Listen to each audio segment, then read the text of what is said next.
तो देखिए, अमेरिकी सेंट्रल कमांड के हवाले से बड़ी खबर आ रही है, जहां नाकेबंदी के दौरान अब तक ईरान के 29 जहाज लौटाए गए हैं। सेंटकॉम के हवाले से ये जानकारी। नाकेबंदी को चकमा देने वाली रिपोर्ट गलत है। चाबहार में लंगर डाले हुए हैं ईरानी ध्वज वाले कई टैंकर्स।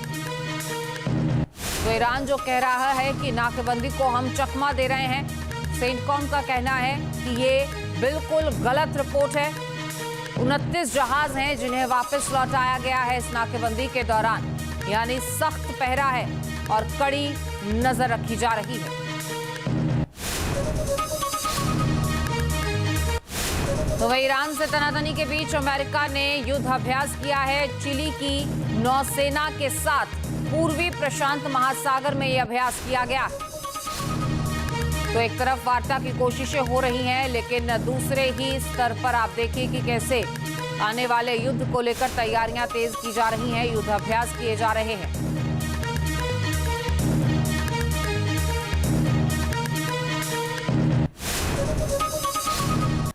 अब देखिए, हॉर्मुज स्ट्रेट में आईआरजीसी ने बड़ी कार्रवाई की है, जहां हॉर्मुज से गुजर रहे 2 जहाजों को जब्त किया गया है। दोनों ही जहाज ईरानी तट पर लेकर पहुंची है आईआरजीसी, और इन जहाजों पर कब्जे की तस्वीरें भी जारी की गई हैं। जिस तरीके से कब्जा किया गया है वो वाकई में आपको देखना चाहिए। आईआरजीसी का दावा है कि इजराइल से जुड़ा हुआ है एक जहाज। आईआरजीसी के ये कमांडोज मुंह पर मास्क पहने हुए जहाजों पर चढ़कर कैसे कब्जा करते हुए नजर आए हैं, इन वीडियोस के जरिए वो आपको दिखाते हैं। ये वीडियो आप देख रहे हैं जो जारी किया गया है आईआरजीसी की तरफ से, और ये जो बोट्स हैं, इन बोट्स के जरिए ही इन जहाजों पर चढ़कर इन जहाजों को अपने कब्जे में लिया गया है। हमारे सहयोगी राहुल दबास हमारे साथ जुड़ चुके हैं, सीधे उन्हीं का रुख के लेते हैं। राहुल, अब जो हालात हैं, जिस तरीके से जहाजों को कब्जे में लिया जा रहा है, एक नाकेबंदी अमेरिका की तरफ से, दूसरी तरफ ईरान ने बाड़ेबंदी कर रखी है। अब आगे हालात और विध्वंसक, क्योंकि अगर तोस्का को कब्जे में लिया गया तो अब इजराइल से जुड़ा एक जहाज जो है वो ईरान के कब्जे में है। एक जहाज भारत आ रहा था, उसे भी कब्जे में लिया गया है। तो ऐसे तो एक स्तर पर आकर बातचीत का कोई मतलब ही नहीं रह जाता जब इस तरीके के हालात ग्राउंड पर रहें।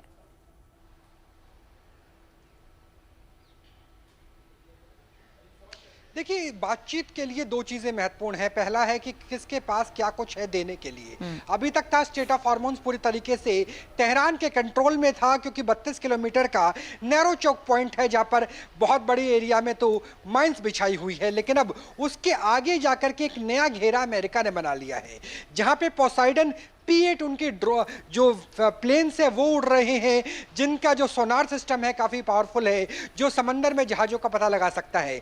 MQ-9 ड्रोन्स की बात करें तो वो भी लगातार काम कर रहे हैं, और सैटेलाइट नेविगेशन के जरिए भी पूरी निगाह रखी जा रही है। और यही वजह है कि बड़ी संख्या में जहाज फंसे हुए हैं, और उसका असर एशिया की बड़ी इकोनॉमी जैसे भारत, चीन, साउथ कोरिया और जापान पर अब दिखने भी लगा है। क्योंकि पहले जो थोड़ी थोड़ी सप्लाई हो पा रही थी गैस की, तेल की, अब वो भी रुक गई है। तो दबाव है अंतरराष्ट्रीय लिहाज से कि युद्ध समाप्त हो, सीज फायर भी हो, स्टेट ऑफ हॉर्मुज खुले भी।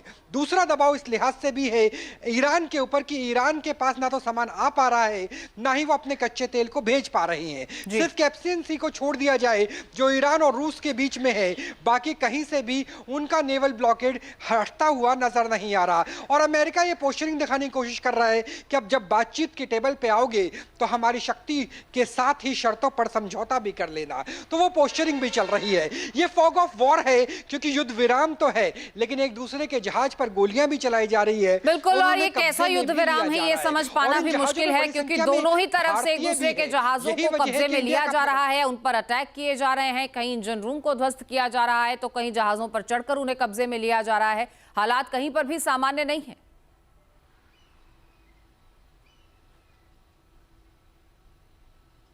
निश्चित तौर से हालात सामान्य नहीं है, क्योंकि इंफॉर्मेशन वॉरफेयर है, साइबर वॉरफेयर है, नैरेटिव वॉरफेयर है। आपके साथ कितने देश खड़े हुए हैं उसका भी वॉरफेयर है, क्योंकि अगर स्टेट ऑफ हॉर्मुज के नेवल ब्लॉकेड के दौरान अमेरिका के किसी जहाज पर हमला किया गया तो एक्ट ऑफ वॉर में आ जाएगा, और फिर कहेंगे कि आर्टिकल 5 रिवोक कर देना चाहिए नाटो का, यानी बाकी देश में अमेरिका के साथ आ जाए। क्योंकि यूरोप के भी स्थिति बहुत खराब है, वो रूस से तेल खरीद नहीं सकता, गैस खरीद नहीं सकता, तो वो भी स्टेट ऑफ हॉर्मुज पे ही काफी हद तक निर्भर नजर आ रहा है। तो बहुत कुछ है अंतरराष्ट्रीय चेस बोर्ड पर जो इसी छोटे से नैरो चोक पॉइंट पर नजर आ रहा है, और ये तो सिर्फ एक है। अब बाबल मांडे भी बंद हो सकता है अगर ईरान के ऊपर ज्यादा दबाव पड़ता है तो उसके बाद एशिया और यूरोप के बीच का जो शॉर्टेस्ट ट्रेड रूट है उस पर भी मुसीबत के बादल मंडराते हुए नजर आएंगे, क्योंकि रेड सी और उसके अलावा अगर बात करें भूमध्य सागर और सुएज कनाल को जोड़ने का वही रास्ता है। जी बिल्कुल राहुल, बहुत शुक्रिया आपका इस पूरी जानकारी के लिए। अब इस नाकेबंदी से इटली का ऊर्जा संकट जो है वो गहरा गया है। इटली में दरअसल गैस की सप्लाई लगभग पूरी तरह से ठप है। प्रेस टीवी के हवाले से ये खबर सामने आ रही है। तमाम यूरोपीय देशों पर भी खतरा मंडरा रहा है और इटली से खासतौर पर जो है वो खबरें सामने आ रही है कि वहां पर ऊर्जा संकट और गहरा गया है। इस नाकेबंदी का एक बड़ा प्रभाव इटली पर नजर आ रहा है।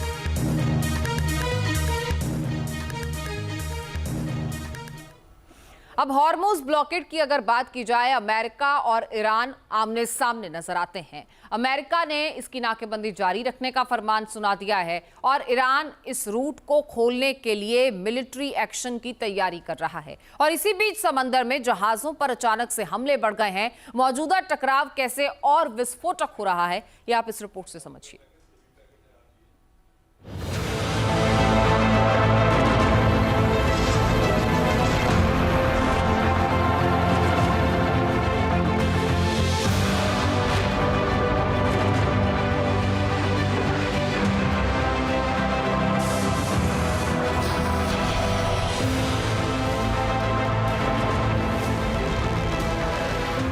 स्ट्रेट ऑफ हॉर्मुज में हाहाकार मचा है।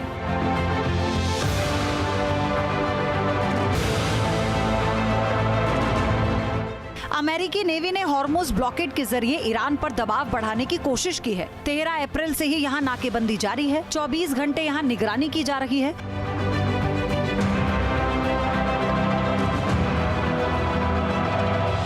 और ईरानी पोर्ट तक ना तो किसी जहाज को जाने दिया जा रहा है और ना ही वहां से निकलने दिया जा रहा है।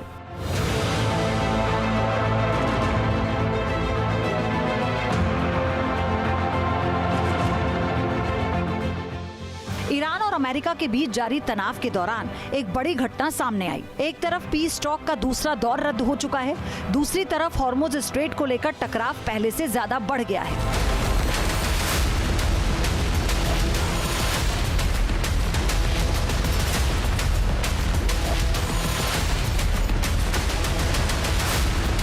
लगातार बढ़ते जंगी खतरे के बीच ही ओमान के पास समुद्र में एक कंटेनर शिप पर हमला हुआ। रिपोर्ट के मुताबिक IRGC की एक गन बोट ने इस जहाज पर हमला किया।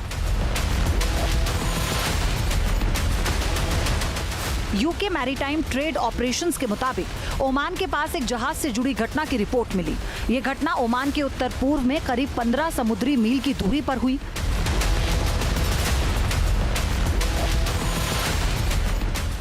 एजेंसी के मुताबिक कंटेनर जहाज के कप्तान ने बताया कि इस्लामिक रिवॉल्यूशनरी गार्ड कॉर्प्स की गनबोट जहाज के पास आई और बिना चेतावनी दिए फायरिंग कर दी। हमले में जहाज के कंट्रोल रूम को भारी नुकसान की खबर है। राहत की बात यह रही कि जहाज पर मौजूद सभी क्रू मेंबर्स पूरी तरह से सुरक्षित हैं।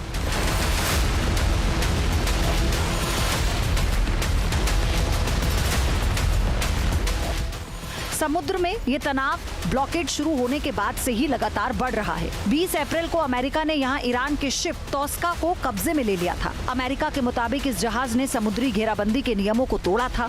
US नेवी ने 6 घंटे तक अलर्ट देने के बाद एक्शन लिया। पहले शिप पर फायरिंग की गई और फिर जवानों ने उसे अपने कंट्रोल में ले लिया।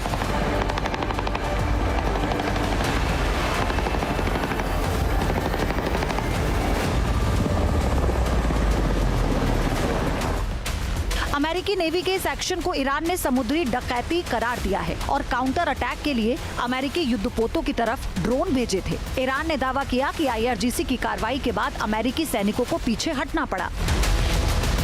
इन घटनाओं ने पहले से जारी तनाव को और भी भड़का दिया है। अमेरिका नाकेबंदी हटाने को तैयार नहीं है, जबकि ईरान यहां अपना कंट्रोल और मजबूत कर रहा है। अमेरिका ने साफ कर दिया कि जब तक ईरान कोई समझौता नहीं करता तब तक हॉर्मुज की नाकेबंदी नहीं हटेगी। वहीं ईरान इस बात पर अड़ा है कि जब हॉर्मुज ब्लॉकेड हटेगा उसके बाद ही कोई बात होगी।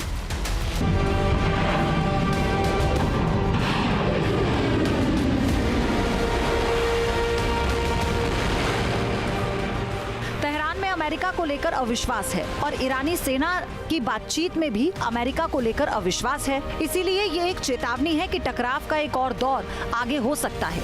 तेहरान अभी भी इन बातचीत में दबाव और फायदे के तौर पर हॉर्मुज स्ट्रेट का इस्तेमाल करने की योजना बना रहा है। ईरानी IRGC ने साफ कर दिया है कि हॉर्मुज स्ट्रेट नहीं खुलेगा। ईरानी अधिकारियों के हवाले से तस्नीम न्यूज की रिपोर्ट में कहा गया कि नौसैनिक नाकेबंदी जारी रखना दुश्मनी जारी रखने के बराबर है। जब तक ये नाकेबंदी बनी रहेगी, ईरान स्ट्रेट ऑफ हॉर्मुज को दोबारा नहीं खोलेगा। अगर जरूरत हुई तो बलपूर्वक इस नाकेबंदी को तोड़ा जाएगा।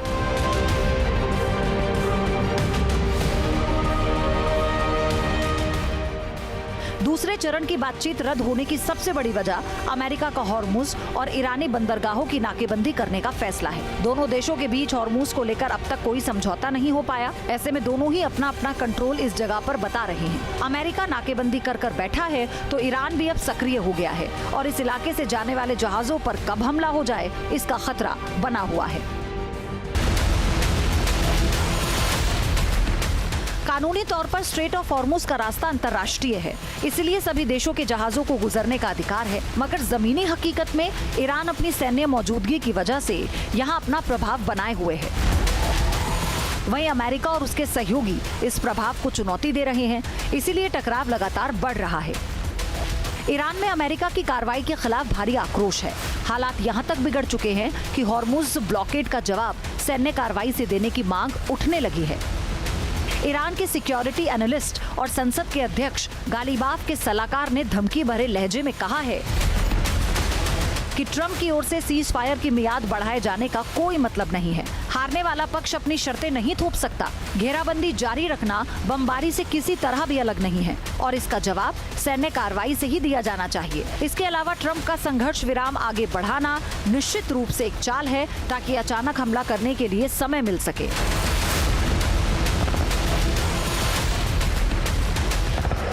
हॉर्मुज को लेकर संकट बना हुआ है और यही संकट एक विनाशकारी युद्ध में भी बदल सकता है, क्योंकि अमेरिका और ईरान दोनों ही अपनी अपनी शर्तों पर अड़े हुए हैं।